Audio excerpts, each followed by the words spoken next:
से बोलो देवघर वाले बाबा की।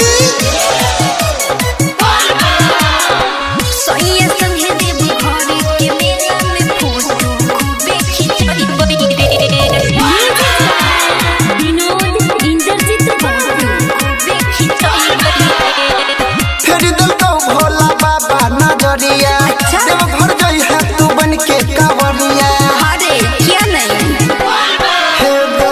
फेरी दिल को भोला बाबा नजरिया देवघर गई है तू बन के कांवरिया।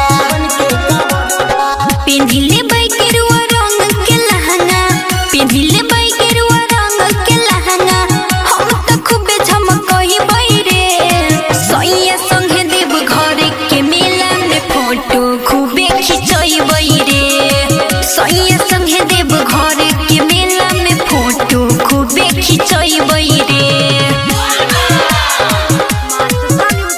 फोटो खूबे खिंचई बैरे देव घर के मेला में फोटो खूबे खिंचई बैरे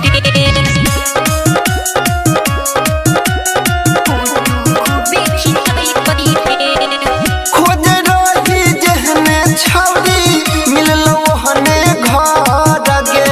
भोला के कृपा से मिली गेलई सुनर हमरा बर रे सच में रे सुनना खोज रही जहने छौरी मिललो हने घर गे।